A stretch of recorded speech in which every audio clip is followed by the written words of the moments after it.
வாழ்க வளமுடன், வாழ்க வளமுடன். தற்போது வாழ்வின் மதிப்பு அறியாமை என்ற தலைப்பின் கீழ் சிந்திக்க உள்ளோம். வாழ்வின் மதிப்பு எது? வாழ்வின் மதிப்பு என்பது வாழ்வின் நோக்கம் என்றுதானே அர்த்தம். அப்ப வாழ்வின் நோக்கம் எது? நமது வாழ்வின் நோக்கமே பிறப்பின் நோக்கம் தானே. அப்ப பிறப்பின் நோக்கம் எது? பிறப்பின் நோக்கம் இறைத்தன்மையை உணர்வதாகும். அதாவது இறைநிலையை அடைவதாகும். இறைத்தன்மையை உணர்வது என்றால் என்ன? இறைத்தன்மையை உணர்வது என்பது தன்னை உணர்வதாகும். இறைத்தன்மையை உணரும் கலையே பிரம்ம வித்த கலைன்னு சொல்லுவாங்க. ஏன்னா நம்ம இறைத்தன்மையை உணர்வுங்கிறது நம்மளை பத்தி தான் நம்ம உணர்ந்துட்டு இருக்கோம். நாம் நிறைய படிச்சிருக்கோம், நிறைய கலைகளை கத்துட்டு இருக்கோம். 1000 கலைகள் 64 கத்துட்டு இருப்போம். பிரம்மவித்த கலையான இறைநிலையை உணரும் கலையை கற்காவிட்டால் கற்றது அனைத்தும் மண் புகும் உடல் விழுந்தார் அப்படின்னு வள்ளலார் சொல்லியிருக்காரு. இப்படி பாருங்க, 1000 கலைகள் 64மே கற்றிருப்பாங்க. ஆனா பிரம்மவித்த கலையான இறைநிலையை உணரும் கலையை கற்காவிட்டால் கற்றது அனைத்தும் மண் புகும் உடல் விழுந்தால் இல்லையா? அப்ப இறைநிலையை உணர உதவும் தவத்தை கற்காவிட்டால் கற்றது எல்லாமே மண் புகும் தானே. இப்ப இதுதானே நடந்துட்டு இருக்கு. இப்ப யாராக இருந்தாலும் முடி சார்ந்த மன்னரும் உருவி பிடி சாம்பல் அப்படிம்பாங்க. ராமகிருஷ்ண பரமஹம்சர் சொல்வாரு, என்னமோ படிச்சோம், டிகிரி மேல டிகிரி வாங்கி அடுக்கி வச்சிருப்போம், ஆனா தன்னை பற்றி படிக்காம விட்டுட்டோமே. தன்னை படிக்காதவன் எதை பற்றி படிச்சு என்ன பிரயோஜனம்? அவன் தன்னை படித்து விட்டால் எல்லாவற்றையும் படித்து விட்டான் தானே அர்த்தம். அத திருமூலர் அழகா சொல்லுவார் பாருங்க, என்னை அறிந்திலேன் இத்தனை காலமும் என்னை அறிந்த பின் ஏதும் அறிந்திலேன். முதலில் தன்னை யார் என்பதை அறிந்து கொள்ள யாருமே முற்படுவதில்லை. எனவே முதலில் உன்னை நீயே அறிந்து கொள். அப்படி அறிந்து கொண்டால் அனைத்தும் அறியலாம் அப்படின்னு திருமூலர் சொல்றாரு. அது மாதிரி எத்தனை கலைகள் நமக்கு தெரிஞ்சிருந்தாலும் தன்னை அறியக்கூடிய அந்த கலையை கற்றிருந்தால் மட்டும்தான் எல்லாவற்றையும் கற்றதற்கான சமமான ஈக்குவாலிட்டி கொடுக்க முடியும். கண்ணதாசன் கூறியிருப்பார் பாருங்க, பறவையை கண்டான் விமானம் படைத்தான், பாயும் மீன்களில் படையினை கண்டான், எதிரொலி கேட்டான் வானொலி படைத்தான். மனிதன் தன் ஆற்றலால எவ்வளவு கத்துக்கிறான். இப்ப பாருங்க, தொழில்நுட்பம் எவ்வளவு வளர்ச்சி அடைந்திருக்கு, போக்குவரத்து வசதி எவ்வளவு நமக்கு இருக்கு, விஞ்ஞான வளர்ச்சி எல்லாம் மீறி போயிருக்கு. இருக்கின்ற இடத்துல எல்லா காரியத்தையும் சுலபமா செஞ்சு முடிச்சிடறோம், அதுவும் நொடியில. எவ்வளவு உலகம் சுருங்கிருச்சுன்னு பாருங்க. மருத்துவ வசதியா இருக்கட்டும், விஞ்ஞான எல்லைக்கு போய் நிக்குது. எல்லாவற்றையும் மனுஷன் கத்துக்கிறான், எவ்வளவோ சேர்த்துக்கிட்டு இருக்கான், நிறைய விஷயங்களை பார்த்துக்கிட்டு இருக்கான். அன்பர்களே பாருங்க, என்னைக்கோ ஒரு நாள் மண்ணுக்கு இரையாகத்தானே போகிறான். அத ஒரு வரியா சொல்லியிருப்பாரு பாருங்க, நடராஜர் 10 திருமனை வை முனுசாமி சாமிகள் சொல்லியிருப்பாரு, தனமலை இருந்தென்ன கனப்பயிர் எடுத்தென்ன தரணியும் ஆண்டென்ன குருவாய் இருந்தென்ன சீடர்கள் இருந்தென்ன தன் பிறவி உறவு கோடி எல்லாம் என்ன சுத்தி இருந்தென்ன யமன் ஓலை ஒன்றை கொண்டு வரும்போது அதை தடுக்க உதவுமா அப்படின்னு கேக்குறாரு பாருங்க.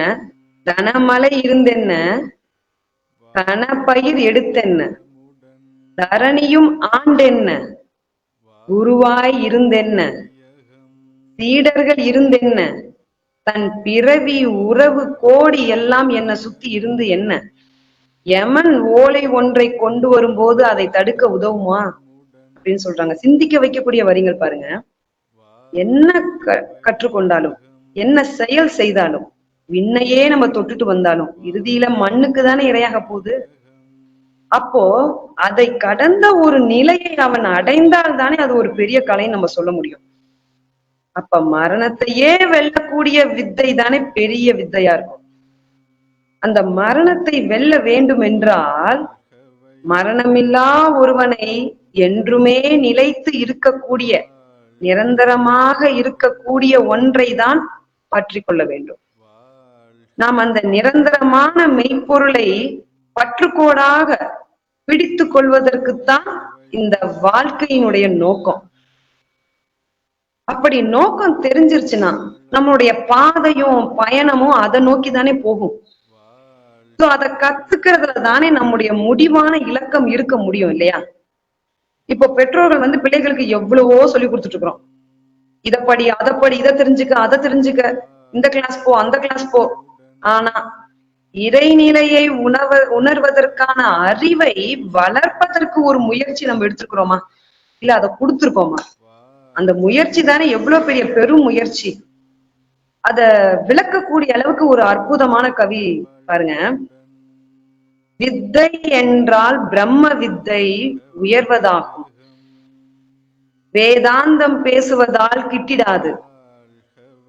அவ்விதமாகி அவன் எங்குமாகி அணுமுதலால் அண்டங்களாகி தாங்கும் சுத்த வெளி சூனியமாய் நிறைந்த தன்மை சூட்சமமாய் அனுபவமாய் அறிந்து நிற்கும் தவத்தின் முடிவான தானே ஆன தன்னை அறிந்த வித்தை அது தர்க்கம் வேண்டாம். ரொம்ப அருமையான பாடல். இதோட ஒவ்வொரு விளக்கமும் நமக்கு நிறைய பொக்கிஷங்களை, ரகசியங்களை திறந்து காட்டுது. வித்தை என்றால் பிரம்ம வித்தை உயர்வதாகும், வேதாந்தம் பேசுவதால் கிட்டிடாது. அத்விதமாகி அவன் எங்குமாகி அணுமுதலால் அண்டங்களாகி தாங்கும் சுத்த வெளி சூனியமாய் நிறைந்த தன்மை சூட்சமமாய் அனுபவமாய் அறிந்து நிற்கும் தத்துவத்தின் முடிவான தானே ஆன தன்னை அறிந்த வித்தை அது தர்க்கம் வேண்டாம். இந்த உலகத்துல எவ்வளவு பெரிய வித்தை வேணா இருக்கலாம், ஆனா இறைவனை பற்றி அறிந்து கொள்ளக்கூடிய கலைதானே மிகப்பெரிய வித்தையா இருக்கும். நம்ம நிறைய மகான்களை பார்க்கிறோம், அவங்கள போற்றி பாடுகிறோம், வழிபடுகிறோம், கடவுளா கும்பிடுறோம். எதை கற்க வேணுமோ அதை கற்றுவிடு. அதுதான் சொல்றாங்க பாருங்க, வேதாந்தம் பேசுவதால் கிட்டிடாது. எப்படி? வேதாந்தம் பேசுவதால் கிட்டிடாது. எவ்வளவு படிச்சாலும் எதை கேட்டாலும் என்ன பேசினாலும் கிடைக்காது. அது ஒரு அனுபவ பூர்வமாக உணரக்கூடியவையாகும். ஏட்டு சுரக்காய் கறிக்கு உதவாது. இனிப்பு பதார்த்தத்தை பற்றி பக்கம் பக்கமா பேசுவோம், அந்த இனிப்பு உன்னால சுவைக்காம அதை பற்றி அறிய முடியுமா? ஒரு பதார்த்தத்தை நேரடியா ருசிச்சாதானே அதை அனுபவிக்க முடியும். 1000 பேர் 1000 விதமா அந்த சுவையை பற்றி பேசுவாங்க, ஆனா நீ சுவைக்காமல் அது உணர முடியாது. அதுதான் வேதாந்தம் பேசுவதால் கிட்டிடாது. அது போல எவ்வளவு வேண்டுமானாலும் நீ படிச்சிருக்கலாம், ஆனா கற்ற ஒன்றை அனுபவித்தால் மட்டுமே உன்னால உணர முடியும். அத்விதமாகி அப்படின்னு இருப்பாங்க பாருங்க அந்த கவியில. அப்படின்னா எல்லாமே அவனாக இருக்கிறான், அவன் எங்குமாகி, அவனன்றி வேறு ஒரு பொருள் கிடையாது. அவனே எல்லாமாகி இருக்கிறான், அவனே எங்குமாக இருக்கிறான். அது எப்படி சொல்லுவாங்க பாருங்க, அவனே இடமாக இருக்கிறான், அவனே பொருளாக இருக்கிறான், அவனே அதை இயக்கியும் காத்தும் வந்து கொண்டிருக்கிறான். அதுதான் பாருங்க அப்படி சொல்லியிருக்காங்க. அணு முதலால் அண்டங்களாகி, அணுவாகவும் இருக்கிறான், பெரிய பெரிய அண்டங்களாகவும் இருக்கிறான். சின்ன அணுவிலிருந்து மிகப்பெரிய அண்டங்களாக இருப்பதோடு இல்லாம மட்டும், அன்பர்களே அந்த வரிகளை நல்லா கவனிச்சு பாருங்க. அணு முதலால் அண்டங்களாகி தாங்கி, அந்த தாங்கக்கூடிய பொருளாகவும் அந்த இடமாகவும் அவனே இருக்கிறான். பொருளும் அவனே, இடமும் அவனே, தனக்குள்ளே தான் அடங்கி இருக்கிறான். அப்போது அண்டங்களாகி தாங்கி நிற்கும் பொருளும் அவனே, இடமும் அவனே, அதை இயக்குபவனும் அவனே. என்ன ஒரு அருமையான வரி பாருங்க. சுத்த வெளி சூனியமாய், தன்னிடத்துல எதுவுமே இல்லாம காட்டிக் கொள்றது. நம்முடைய ஐம்புலங்களுக்கு எதுவுமே தெரியாது, அது ஒன்றுமே இல்லாத ஒன்றாக தெரிகிறது. ஆனால் சுத்தவெளி சூனியமாய் தெரியும், ஆனால் சூட்சமமாய் அனுபவமாய் அறிந்திருக்கும். அது சூட்சமமாய் அவ்வளவு விஷயங்கள் அது தனக்குள்ள வைத்திருக்கு. அந்த சூட்சம நிலையை சென்றால் தானே நம்மளால அதை உணர முடியும். ஒன்றுமே இல்லைன்னு நினைக்கிறவங்களுக்கு அது ஒண்ணுமே இல்லை. அவன்தான் இந்த உலகத்திற்கு எல்லாமே, அவன்தான் எல்லாமே, அவன்தான் எல்லாவற்றையும் செய்து கொண்டிருக்கிறான் என்று பார்ப்பவர்களுக்கு தன்னை பற்றி அவன் காட்டுகிறான். ஒன்றும் இல்லை என்றால் அவன் ஒன்றும் இல்லை, இல்லை என்றால் அது இல்லை, உண்டு என்றால் அது உண்டு. சுத்தவெளி சூனியமாய் நிறைந்த தன்மை சூட்சமமாய் அனுபவமாய் அறிந்து நிற்கும். அத்தனையும் அதுக்குள்ளதான் அந்த ரகசியத்தை வச்சிருக்கு. தாங்கும் பொருள் பெரிதா, தாங்கப்படும் பொருள் பெரிதா? இவ்வளவு அண்ட சராசரங்களும் அந்த சுத்தவெளியில தானே சுழன்றுகிட்டோம், மிதந்துகிட்டோம் வந்துட்டு இருக்கு. நீ தாங்கும் பொருளை பார்த்து தாங்கப்படும் பொருளையும் பார்த்து நாம் வியந்து நிற்கிறோம். அதை எல்லாம் தாங்கி கொண்டிருப்பவனே அவனுக்கு அந்த மூலப்பொருளை நாம் பார்த்தோமா? நம் கண் எதிரிலே நாம் பார்க்கின்றதை பார்த்து வியந்து பார்க்கிறோம் இல்லையா? நாம் சூரியனை பார்த்து வியக்கிறோம், சந்திரனை பார்த்து வியக்கிறோம், புயல் வந்தா வியந்து பார்க்கிறோம். பற்பல நம்முடைய ஐம்புலங்களுக்கு எட்டுகின்ற பொருள்களை எல்லாம் பார்த்து வியந்து நிற்கிறோம். அந்த பொருள்களுக்கு எல்லாம் மூலகர்த்தாவான அவன் எப்படி இருப்பான் அப்படின்னு நம்ம யோசிச்சிருக்கோமா? விவேகானந்தர் ஒரு நிகழ்வை பகிர்ந்திருப்பார் பாருங்க. ஒரு நாள் அவர் இயற்கைய பார்த்துட்டு ரசிச்சுட்டு நின்றுட்டு இருந்தாராம். அப்போ அங்க கூட இருந்த அவருடைய சீடர்கள் கேட்டாங்களாம், ஐயா என்ன இப்படி ரசிச்சு பார்த்துட்டு இருக்கீங்களே அப்படின்னு கேட்டாங்களாம். அதுக்கு அவர் சொல்றாரு, நான் இத பார்க்கவில்லை, இதுவே இவ்வளவு அழகா இருக்கிறதே, இதற்கு மூலமான இறைவன் எவ்வளவு அழகா இருப்பான். நம்மள யார் இந்த மலையை ரசிக்காம யாராவது ஒருத்தரால இருக்க முடியுமா பாருங்க. அந்த மழை வரத்துக்கு முன்னாடி ஏற்படக்கூடிய இடி மின்னல், அந்த சில்லுன்னு காற்று, மண் வாசனை எப்படி இருக்கும்? அத கரெக்டா பாருங்க, கடவுள் அதை ப்ரோக்ராம் பண்ணி எக்ஸிக்யூட் பண்றாரு பாருங்க. அவன் ஒன்றுமே தெரியாதது போல் எல்லாவற்றையும் இயக்கி வைத்து விட்டு எல்லாவற்றிற்கும் மூலமான அந்த பரம்பொருள் ஒன்றுமே அறியாதது போல் இருக்கின்றான் பாருங்க. எவ்வளவு விஷயம் நம்ம சுத்தி நம்ம இயற்கையை ரசிச்சு பார்த்துட்டு இருக்கோம். ஒரு தென்னை மரம் பார்ப்போம், அது வளரத்துக்கான எடுத்துக்கக்கூடிய காலங்களை பாருங்க. தண்ணிய மட்டும்தான் நம்ம செடிக்கு ஊத்திருக்கோம், ஆனா அங்க உள்ள இளநியா நிக்குது. அந்த தண்ணிய குடிக்கிறோம். ஒவ்வொரு விஷயம் நமக்கு இயற்கை ஆச்சரியத்தை தான் கொடுத்துருக்கு. அந்த இயற்கையே இவ்வளவு ஆச்சரியம் கொடுக்குது அப்படின்னா அந்த இயற்கையே வச்சிட்டு இருக்கக்கூடிய இறைவன் எப்படி இருப்பார்? அதை நம்ம நிச்சயமா உணர வேணாமா? அதுக்குதான் சொல்றாங்க பாருங்க, அவன் ஒன்றுமே தெரியாதது போல எல்லாவற்றையும் இயக்கி வைத்து விட்டு எல்லாவற்றிற்கும் மூலமான அந்த பரம்பொருள் ஒன்றுமே அறியாதது போல் இருக்கிறான் பாருங்க. சூட்சமமாய் அனுபவமாய் அறிந்து நிற்கும் தத்துவத்தின் முடிவான தானே ஆன தன்னை அறிந்த வித்தை அது, தர்க்கம் வேண்டாம். நம்மள எந்த ஆர்குமெண்ட்டுமே இதுல நம்ம பண்ணணும்னு அவசியமே கிடையாது. இயற்கை அவ்வளவு விஷயங்களை சொல்லி கொடுக்குது. இப்படி இந்த பிரம்ம வித்தையான இறைநிலையை அடைவதை பற்றி அறிய போனோமே ஆனால் எல்லாமே அவன்தான், அவனன்றி ஒரு அணுவும் அசையாது என்கின்ற உண்மையும் தெரியும். இன்னொரு உண்மை பாருங்க, தவத்தின் முடிவு என்ன? இறைவனை பற்றிய ஆராய்ச்சியோ தன்னை பற்றிய ஆராய்ச்சியோ இரண்டும் ஒன்றுதான்.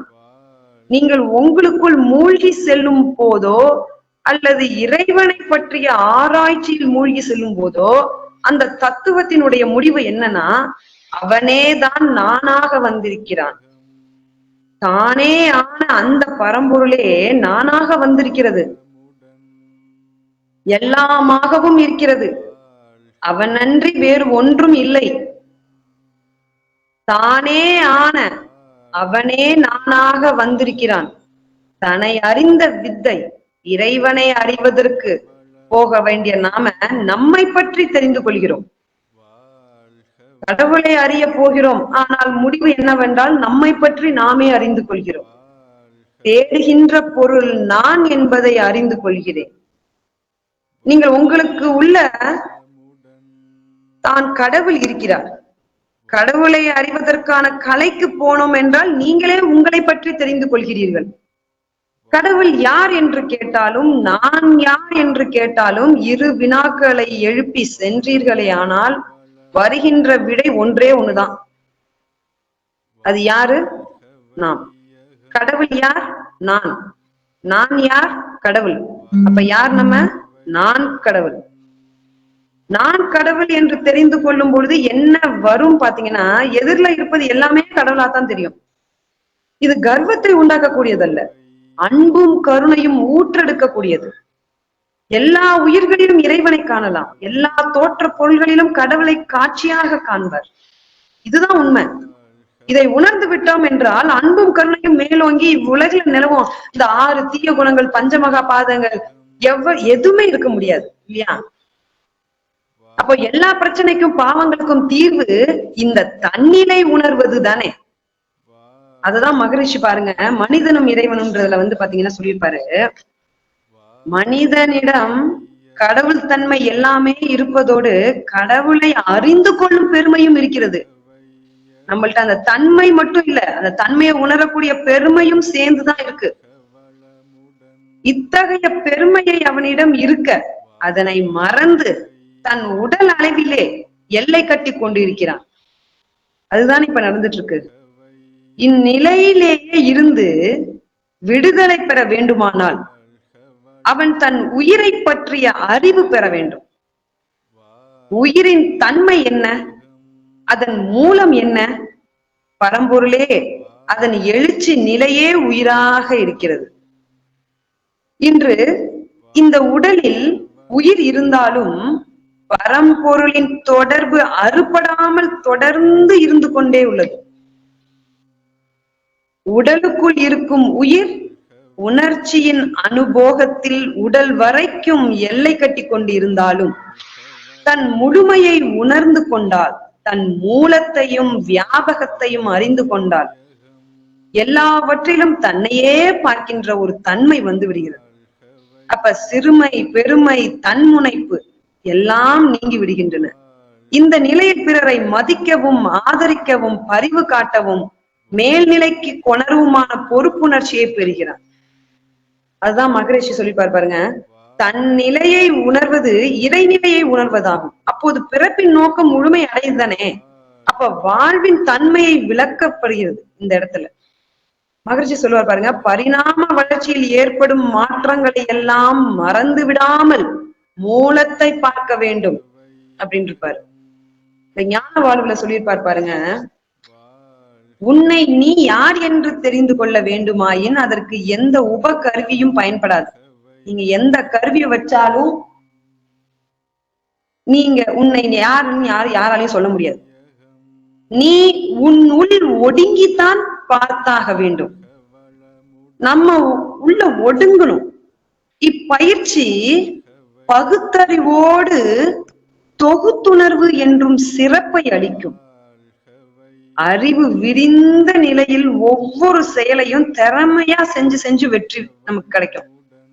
ஆகவே தான் செய்யும் ஒவ்வொரு செயலும் மற்றவர்களை பாதிக்கும் என்பதையும், தன் இயக்கம், தொடர்பியக்கம், பிரதிபலிப்பு இயக்கம், எதிரியக்கம், விளைவு ஆகியவை மூலம் தன் செயலின் பயன் தன்னையே நோக்கி திரும்பி வரும் அப்படிங்கிற பேர் உண்மையையும் காரண காரிய விளக்கமும் மனதிற்கு தெளிவாக புரியும். ஆக மனம் அதற்கு மூலமானது உயிர். அதற்கு மூலமான இருப்பு நிலை மெய்ப்பொருள் என்ற உண்மை விளக்கம் பெற்றால்தான் தன்னிடம் பிரகாசிக்கும் அதே மெய்ப்பொருள் தான் எல்லா இடத்திலும் எல்லாருக்கிட்டையும் இருந்து பிரகாசிக்கிறதுங்கிற விழிப்புணர்வு நமக்கு ஏற்படும். இந்த விழிப்புணர்வு நமக்கு வந்துட்டா நிச்சயமா ஏற்படக்கூடிய எல்லா பிரச்சனைக்கான தீர்வும் வந்து பாத்தீங்கன்னா அது ஒரு அழகான அமைதியில தான் வந்து நிற்கும். இந்த விழிப்பை தந்த முறையான பயிற்சி மூலம் முழுமை பேரடைய செய்யும் பெரு நெறியே தான் நம்மளுடைய எளிய முறை குண்டலினி யோகம். அதுல எந்த ஒரு மாற்று கருத்தும் கிடையாது. எந்த பொருளிலேயும் அவனை காணலாம், எந்த நிலையிலேயும் அவனை காணலாம். அவனாகவே இருக்கலாம், அவனோடு உறவாக இருக்கலாம், உறைந்து இருக்கலாம். உடலால் வேறுபட்டு இருந்தாலும் உள்ளத்தாலும் அறிவாலும் ஒன்றுபட்டு இருப்பதை உணரலாம். இந்த நிலைக்கு அறிவை உயர்த்த வல்லது, அறத்தை உணர்த்த வல்லது எதுன்னு பாத்தீங்கன்னா தவமும் அகத்தாய்வும். அந்த தவமும் அகத்தாய்வும் நீங்கள் பெற்று விட்டீர்கள், செய்து கொண்டு வருகிறோம். அதனுடைய பலனை உணர்ந்து கொண்டு வருகிறோம். அதனை அழகாக மேலும் ஆழமாக சிந்தித்து செயல்படுத்தி பயனடையுங்கள். நீங்கள் பயனடைந்து மற்றவர்களுக்கும் அந்த பயன் வீசட்டும் என்று கூறி இச்சிந்தனையை நிறைவு செய்து கொள்கிறேன். இவ்வாய்ப்பை அளித்த ஸ்கை யோகா சென்டர் துபாய் அன்பர்கள் அனைவருக்கும் என் நெஞ்சார்ந்த நன்றியையும் வாழ்த்துக்களையும் தெரிவித்துக் கொள்கிறேன். வாழ்க வளமுடன்.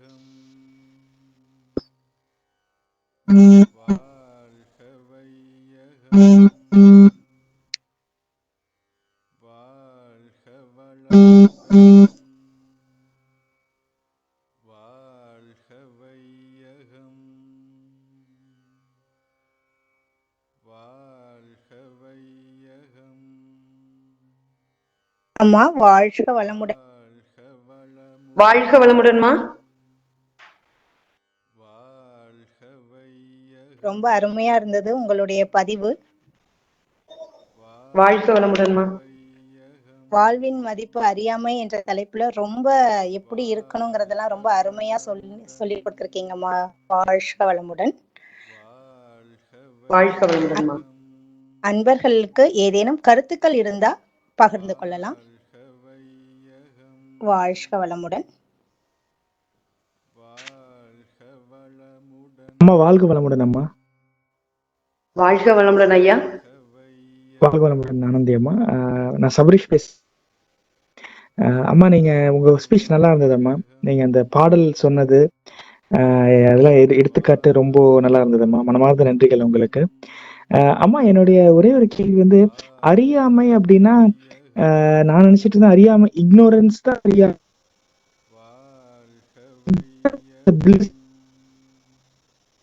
ஆனா வந்து ignorance is a bliss அப்படின்னா ஆனா அது அது அந்த விளைவு தெரியாம ஒரு முடிவு எடுத்தா கூட அந்த அதோட விளைவை நினைச்சு வருத்தப்படுறது உண்டு, கஷ்டப்படுறோம். அப்போ அது வந்து இக்னரன்ஸ் வந்து உண்மையாவே எப்படிமா பிளிஸ் ஆகும்? உண்மையாவே அது அதுக்கு எப்படி மதிப்பு கொடுக்க முடியும்? அறியாமை அறிந்தாதானே வாழ்க்கையில உண்மையான சுகம். வாழ்க வளமுடன் ஐயா. வாழ்வின் மதிப்பு நம்ம வந்து அறியாமைன்ற, அதாவது நமக்குள்ள இருக்கிறது நமக்கே தெரியாம தானே நம்ம வச்சுட்டு இருக்கோம். அதை தெரிந்து நமக்கு காட்டக்கூடியது யாருன்னு பாத்தீங்கன்னா நமக்கு வழிகாட்டக்கூடிய ஒரு இலக்கா இருக்கக்கூடியது நம்மளுடைய தவம் மட்டும்தான். அறியாமைங்கிறது வந்து நம்மளுடைய தவறு கிடையாது. மனிதன் இந்த உலகத்துல வந்து ஒரு பிறப்பு எடுத்து வந்திருக்காங்க அப்படின்னா அவனை அறியணுங்கிறதுக்காக தான் அந்த பிறப்பு எடுத்து வந்துட்டு இருக்காங்க. ஆனா நம்ம இங்க வந்து சில சூழ்நிலை காரணங்களாலும் பழக்கத்தின் காரணங்களாலும் ஐம்புலன்களின் இதனாலையும் நம்ம சிக்கி அதை நம்ம மாத்தி வேற வழியில போனாலும் நம்மளுடைய நோக்கம் ஒரே நோக்கம், பிறப்பின் நோக்கம் எது? முழுமையடைகிறதுதான். நான் முன்னே சொல்லிப்பேன் பாருங்க, நம்ம செய்யக்கூடிய தவறே வந்து பாத்தீங்கன்னா எதுக்குன்னு பாத்தீங்கன்னா இறைநிலை அடையறதுக்கு தான். ஏன் அப்படின்னா நம்மளுடைய ஆத்மா வந்து பாத்தீங்கன்னா என்னை இறைநிலை அடைய விடாம என்னை இந்த ஆசையில வந்து என்னை சிக்கிக்கிட்டியே, உன்னை விட்டு நான் போயிட்டு நான் திருப்பி இறைநிலை அடைய நான் போகணும், என் வேலை அதுதான். அதனாலதான் வந்து டக்கு டக்குன்னு அவசரமா இந்த வேலை அந்த வேலை எதா இருந்தாலும் முடிச்சுட்டு திருப்பி நம்ம கடைசியா எங்க போய் நிப்போம்னு பாத்தீங்கன்னா இறைநிலை அடையதான் போவோம். அந்த அறியாம கூட எதுக்காக வருதுன்னு சொல்றாரு மகரிஷியா சொல்லிப்பாரு. இந்த 6 தியாகம் எதுக்காக செய்யற அப்படின்னா உன்னால அந்த இறைநிலையை அடைய முடியலன்ற அந்த வெறுப்பு தான் உனக்கு அந்த தீய குணங்களை செய்ய வைக்குது. எப்பேற்பட்ட மனுஷன் இந்த உயிர்ல இந்த உலகத்துல பிறந்திருந்தாலும் அவருடைய நோக்கம் அங்க போகிறத இதுதான் இருக்கும். அதுதான் சொல்லியிருப்பாங்க பாருங்க, ஒரு செடியை எந்த இடத்துல ஒடிச்சாலும் அது மேல் நோக்கி தான் போகும்.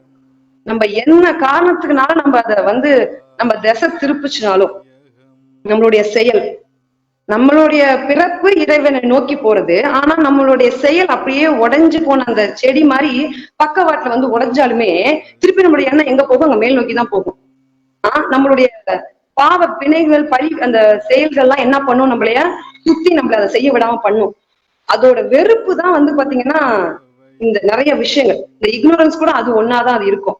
அதுதான் அவர் சொல்லுவாரு, இந்த 6 தீய குணங்கள் கூட நம்ம அதை நோக்கி போக முடியாம தடுக்கிறதுனாலதான் அது வருதே தவிர்த்து அதை உணர்ந்துட்டோம்னா அது யாருமே செய்ய மாட்டாங்கன்னு சொல்லுவாங்க.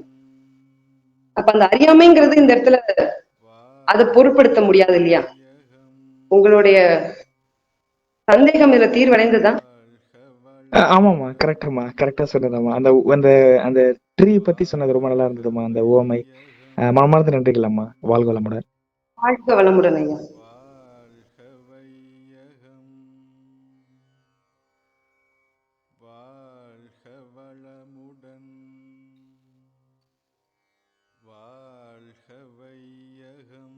வாழ்க வளமுடன்மா. ரொம்ப அருமையான விடை கொடுத்திருந்தீங்க. அறியாமைய பத்தி ஐயா கேட்ட கேள்விக்கு ரொம்ப அருமையா இருந்ததுமா. விளக்கம் நல்லா கொடுத்திருந்தீங்கம்மா. வாழ்க வளமுடன்.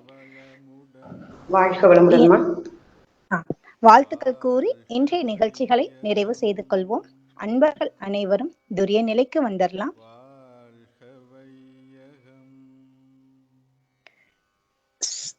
இன்று சிறப்பாக சிந்தனை விருந்து கொடுத்த அருள்நிதி ஆனந்தி ஸ்ரீனிவாசன் அம்மா அவர்களை வாழ்த்துவோம். அவர்களின் உடல் நலம் வாழ்க வளமுடன், குடும்ப வளம் வாழ்க வளமுடன், தொழில் வளம் வாழ்க வளமுடன், ஆன்மீக தொண்டு வாழ்க வளமுடன். சிறப்பாக தவம் நடத்தி கொடுத்த துணை பேராசிரியர் பாரதி சேகர் அவர்களை வாழ்த்துவோம். அவர்களின் உடல் நலம், குடும்ப வளம், தொழில் வளம், ஆன்மீக தொண்டு வாழ்க வளமுடன். இன்றைய நிகழ்ச்சிகளில் கலந்து கொண்ட நாமும் நமது அன்பு குடும்பமும் உடல் நலம், குடும்ப வளம், தொழில் வளம், ஆன்மீக தொண்டு வாழ்க வளமுடன்.